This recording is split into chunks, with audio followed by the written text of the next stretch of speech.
MLA దగ్గర నుంచి MLC దగ్గర నుంచి ఇలా పేపర్లు గుంజుకొని లాక్కొని మీ ఇష్టం వచ్చినట్టుగా చింపే కార్యక్రమం చేసే అధికారం ఎవరిచ్చారు?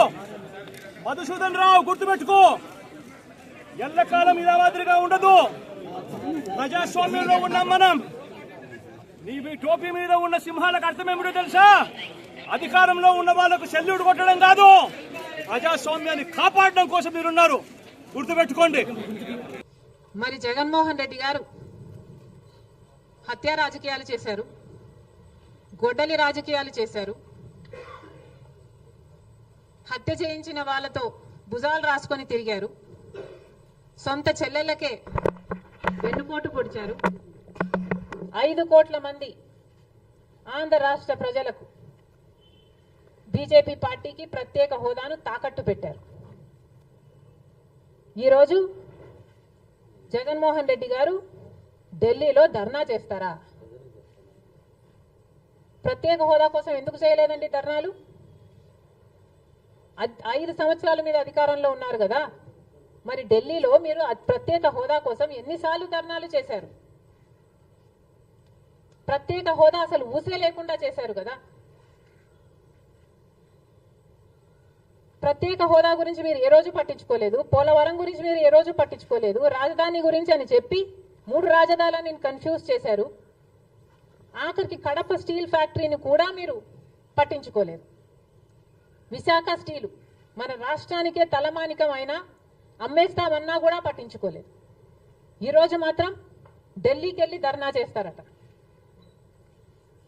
మీ కార్యకర్తను చంపేస్తే ఢిల్లీకి వెళ్ళి మీరు ధర్నా చేస్తున్నారే, మరి మీ సొంత చిన్నాన్నను చంపేసినప్పుడు మీరు ఢిల్లీలో ఎందుకు ధర్నా చేయలేదు న్యాయం కోసం?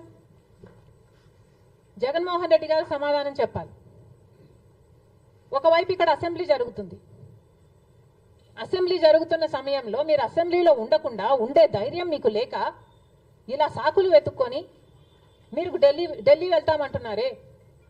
అంటే అసెంబ్లీలో ఏ బిల్లు ప్రవేశపెట్టినా అది ప్రజలకు వ్యతిరేకమైన అది పాస్ అయిపోవాలనా? మీరు ఉన్నదే 11 మంది. కనీసం ఆ బిల్స్ మీద డిస్కషన్ మీకు అవసరం లేదా?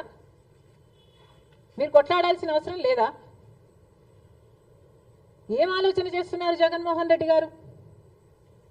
అసలు ఈ వెనుకొండలో జరిగిన హత్య కూడా పొలిటికల్ మర్డర్ ఇది కానే కాదు, ఇది వ్యక్తిగత మర్డర్ అని కూడా అంటున్నారు కదా. మేము ఏదో సాక్షి మీడియానో లేకపోతే టీడీపీ మీడియానో పట్టుకొని మాట్లాడడం లేదు.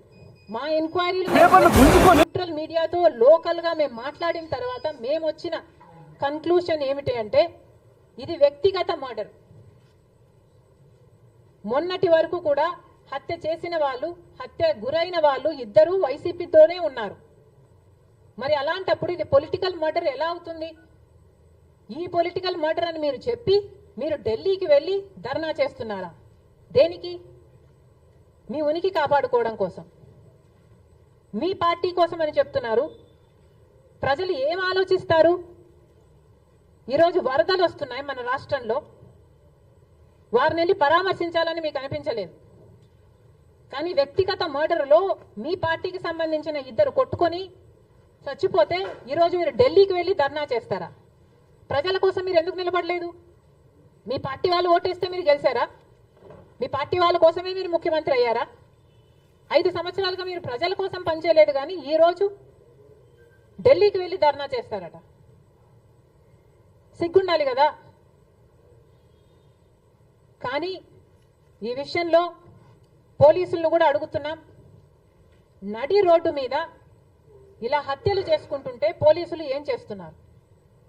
ఆంధ్ర రాష్ట్ర పోలీసులుగా మీ బాధ్యత కాదా లా అండ్ ఆర్డర్ మెయింటైన్ చేయడం?